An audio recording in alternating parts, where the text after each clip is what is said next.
Hello बच्चों, मैं आपके सामने फिर हाजिर हूँ इस पाठ के नए पाठ के साथ। तो चलिए उस कृषि के जो पाठ में कुछ महत्वपूर्ण जो भाग थे जिसको जानना हमें बाकी रह गया था, उसे अब हम लोग इस वीडियो में कवर करेंगे। तो इस वीडियो में हम लोग जानेंगे फसलों के उगाने के जो भौगोलिक दशा है उसके बारे में। हमने पहले के वीडियो में चावल के उगाने के लिए जो भौगोलिक दशा का जरूरत होता है उसके बारे में हम लोगों ने थोड़ा जाना था। इस वीडियो में हम लोग थोड़ा सा फिर से उसी के ऊपर बात करेंगे और फिर आगे एक एक करके सारे वीडियो के बारे में सारे फसलों के बारे में हम लोग जानेंगे। तो सबसे पहला हमारा है चावल। चावल हमने पहले के वीडियो में ही बताया कि चावल जो है ये हमारा एक खरीफ फसल है। खरीफ फसल है जिसे हम लोग जून जुलाई में बोते हैं, उसे अक्टूबर नवंबर में उसकी कटाई करते हैं और चावल को उगाने के लिए हमारा 100 से 200 सेंटीमीटर वर्षा का जरूरत होता है। तापमान 25 से 27 डिग्री तक की जरूरत होती है और भारत के कई सारे हिस्सों में चावल उगाए जाते हैं। सिर्फ भारत ही नहीं बल्कि कई सारे देशों में। चीन जो देश है वो चावल उगाने में सबसे पहला स्थान रखता है। विश्व में सबसे ज्यादा चावल जो हमारा है वो चीन में उगाई जाती है। इसके अलावा श्रीलंका है, मिस्र है, जापान है, इन देशों में भी हमारा चावल का खेती किया जाता है। दूसरा हमारा है गेहूं। गेहूं को हम लोग जानते हैं। सबसे पहले गेहूं जो हमारा है एक रबी फसल है। रबी फसल को हम लोग जानते हैं। रबी फसल वैसे फसल होते हैं जिसे हम लोग अक्टूबर से नवंबर वाले महीनों में उसकी बुआई करते हैं और मार्च से अप्रैल वाले महीने में उस फसल की हम लोग कटाई करते हैं।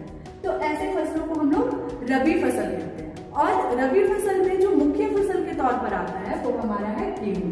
तो गेहूं के भौगोलिक दशा के बारे में हम लोग जानते हैं। चूंकि ये हमारा एक रबी फसल है जिसे हम लोग नवंबर दिसंबर वाले महीने में बोते हैं, तो ये इसे उगाने के लिए, गेहूं को उगाने के लिए हमें अधिक जल की आवश्यकता नहीं होती है, किंतु फिर भी हमें जल की आवश्यकता होती है। 50-75 से लेकर 100 सेंटीमीटर वर्षा तक की जरूरत हमें गेहूं को उगाने के लिए होती है। टेम्परेचर जब इसे हम लोग बोते हैं, गेहूं की जब बुआई हो रही होती है उस दौरान हमें 14 से 15 डिग्री टेम्परेचर की आवश्यकता होती है। फिर जब हम इसकी कटाई करते हैं तो उस दौरान हमें थोड़ी और ज्यादा टेम्परेचर की जरूरत होती है। तो इस प्रकार से हम लोग गेहूं का उत्पादन करते हैं। गेहूं को जिस प्रकार का वातावरण चाहिए उसे हम लोग कहते हैं पाला रहे, यानी कि बहुत ज्यादा ठंड या पाला नहीं गिरना चाहिए, नहीं तो क्या होगा कि हमारा गेहूं का जो फसल है वो बर्बाद हो जाएगा। इसीलिए गेहूं को उगाने के लिए हमें पाला रहित वातावरण की आवश्यकता होती है।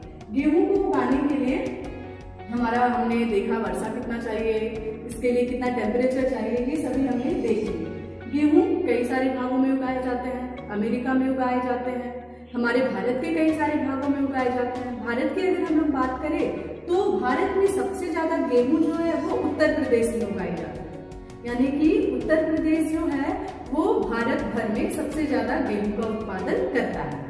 चलिए हम लोग आगे बढ़ते हैं और कपास के बारे में जानते हैं। कपास, मुख्यतः कपास के बारे में हम लोग शुरू से सुनते आते हैं कि कपास जो है वो काली मिट्टी में उगने वाली फसल है। कई सारे एग्जाम में भी पूछे जाते हैं कि कपास जो है वो कौन सी मिट्टी में उगती है। तो कपास को उगाने के लिए हम लोगों को काली मिट्टी की आवश्यकता होती है। कपास जो है इसे हम लोगों को उगाने के लिए बहुत लंबे समय की जरूरत होती है, क्योंकि इसे काफी समय तक खेतों में छोड़ना होता है। इसके लिए हमें वर्षा 100 से 200 तक की सेंटीमीटर तक की आवश्यकता होती है और मिट्टी, हमने बताया कि मिट्टी जो है वो हमें काली मिट्टी की जरूरत होती है। कपास भी भारत के कई सारे हिस्सों में उगाए जाते हैं, जैसे मध्य प्रदेश है, महाराष्ट्र है, गुजरात है, इन सारे क्षेत्रों में कपास का उत्पादन हमारा होता है। इसके बाद नेक्स्ट हमारा है मोटे अनाज। मोटे अनाज जैसे कि बाजरा है, रागी है, इन सारे अनाजों को हम लोग कहते हैं मोटे अनाज। मोटे अनाज को भी उगाने के लिए हमें अधिक जल की आवश्यकता होती है। इसके बाद हम लोग मोटे अनाज के बाद बात करेंगे चाय की। चाय जो है वो विश्व के कई सारे भागों में उगाए जाते हैं। भारत के भी कई सारे भागों में उगाए जाते हैं। जैसे हम लोग बात करें पूर्वोत्तर के भागों में, जैसे आसाम है, दार्जिलिंग है, जलपाईगुड़ी है, ये सारे कुछ कुछ क्षेत्र है जहाँ पर चाय की खेती की जाती है। चाय की खेती के लिए हमें 150 से 200 सेंटीमीटर तक की जरूरत होती है वर्षा की।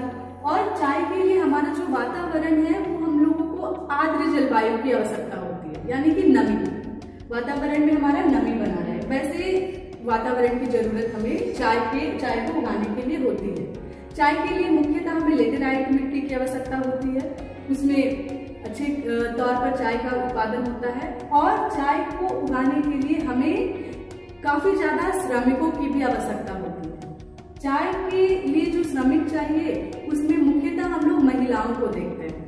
आप लोगों ने भी कई बार टीवी में या फिर और भी कई सारे भागों में, कई सारी चीजों में आप लोगों ने देखा होगा कि कुछ महिलाएं होती हैं जो अपने सर के पीछे से टोकरी को बांधी हुई होती है और वो चाय के बागान में पत्तियां तोड़ रही होती है। तो यहाँ पे चाय के बागान में जो श्रमिक चाहिए होते हैं हमें, उन श्रमिकों में मुख्यतः हमारा महिलाएं होती है।